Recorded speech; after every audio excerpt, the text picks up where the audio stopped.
अक्टूबर 5, 2024 शनिवार, वर्ष का 26वां सामान्य सप्ताह। पहला पाठ योग का ग्रंथ, अध्याय 42, पद संख्याएँ 1 से 3, 5 से 6, 12 से 17। अय्यूब ने प्रभु को यह उत्तर दिया, मैं जानता हूँ कि तू सर्वशक्तिमान है और अपनी सब योजनाएं पूरी कर सकता है। मैंने ऐसी बातों की चर्चा चलाई जिन्हें मैं नहीं समझता। मैं ऐसे चमत्कारों के विषय में बोला जो मेरी बुद्धि से परे है। मैंने दूसरों से तेरी चर्चा सुनी थी, अब मैंने तुझे अपनी आँखों से देखा है। इसलिए मैं धूल और राख में बैठकर रोते हुए पश्चाताप कर रहा हूँ। प्रभु ने अय्यूब के पहले दिनों की अपेक्षा उसके पिछले दिनों को अधिक आशीर्वाद दिया। उसके पास 14,000 जोड़ियाँ और 1,000 गदहियाँ थीं। उसके 7 पुत्र उत्पन्न हुए और 3 पुत्रियाँ। उसने पहली का नाम यमीमा रखा, दूसरी का कसिया और तीसरी का केरेनाफूक। देश में ऐसी स्त्रियाँ नहीं मिली जो अय्यूब की पुत्रियों के समान सुंदर हो। अय्यूब ने उन्हें उनके भाइयों के साथ विरासत का भाग दिया। इसके बाद अय्यूब 140 वर्ष तक जीवित रहा। अपने पुत्र पौत्रों की 4 पीढ़ियाँ देखी और बहुत बड़ी उम्र में संसार से विदा हुआ। यह प्रभु की वाणी है।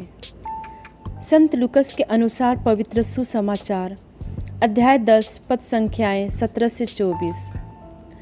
72 शिष्य सानंद लौटे और बोले, प्रभु आपके नाम के कारण अबदूत भी हमारे अधीन होते हैं।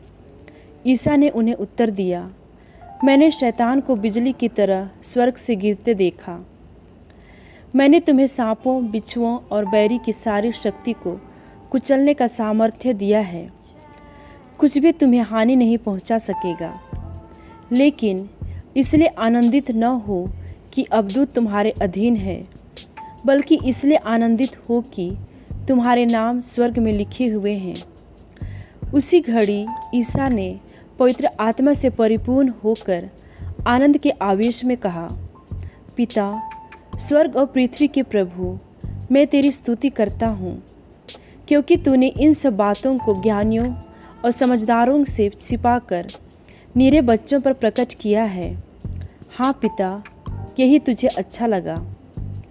मेरे पिता ने मुझे सब कुछ सौंपा है। पिता को छोड़कर यह कोई भी नहीं जानता कि पुत्र कौन है, और पुत्र को छोड़कर यह कोई नहीं जानता कि पिता कौन है। केवल वही जानता है जिस पर पुत्र उसे प्रकट करने की कृपा करता है।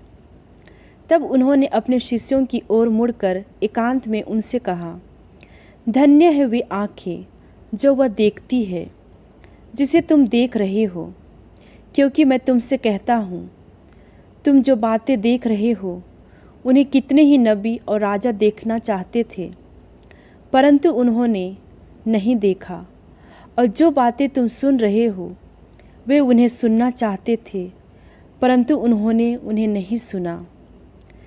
यह प्रभु का पवित्र सुसमाचार है। मनन चिंतन। आज का सुसमाचार हमें विनम्रता और प्राथमिकताओं के बारे में एक महत्वपूर्ण सबक सिखाता है। कभी कभी हम अपनी उपलब्धियों में डूबे रह सकते हैं, यह सोचकर कि हम जो करते हैं उससे हम मूल्यवान बनते हैं। लेकिन यीशु चाहते हैं कि हम यह समझें कि हमारा असली मूल्य ईश्वर के साथ हमारे रिश्ते में है, न कि केवल हम जो हासिल करते हैं उसमें। हमारे नाम स्वर्ग में लिखे होने का मतलब है कि हम ईश्वर से प्यार करते हैं और उनके हैं। यीशु इन सच्चाइयों को विनम्र और सरल लोगों के सामने प्रकट करने के लिए भी पिता की प्रशंसा करते हैं, न कि बुद्धिमान और विद्वान के लिए। लूकस 10:21। यह हमें बताता है कि ईश्वर का विनम्र हृदय के व्यक्ति को महत्व देता है, जो उसकी इच्छा और मार्गदर्शन के लिए हमेशा खुले रहते हैं। अक्सर यह हमारा ज्ञान या क्षमताएं नहीं है जो हमें ईश्वर के करीब लाती है, बल्कि ईश्वर पर भरोसा करने और उसका अनुसरण करने की हमारी इच्छा है जो हमें ईश्वर के करीब लाती है। जैसे हम इन पर विचार करते हैं, आइए अपने आप से पूछें, क्या हमें यह जानने में खुशी मिलती है कि ईश्वर हमें प्यार करते हैं, या क्या हम अपनी सफलताओं पर अधिक ध्यान केंद्रित करते हैं। आइए हम ईश्वर के साथ अपने रिश्ते में आनंदित होना सीखें और आभारी रहें कि वह स्वयं को विनम्र हृदय वाले लोगों के सामने प्रकट करता है, यह जानते हुए कि हमारा असली खजाना स्वर्ग में है। आइए हम शिष्यों की तरह आनंद के साथ ईश्वर की सेवा करना जारी रखें।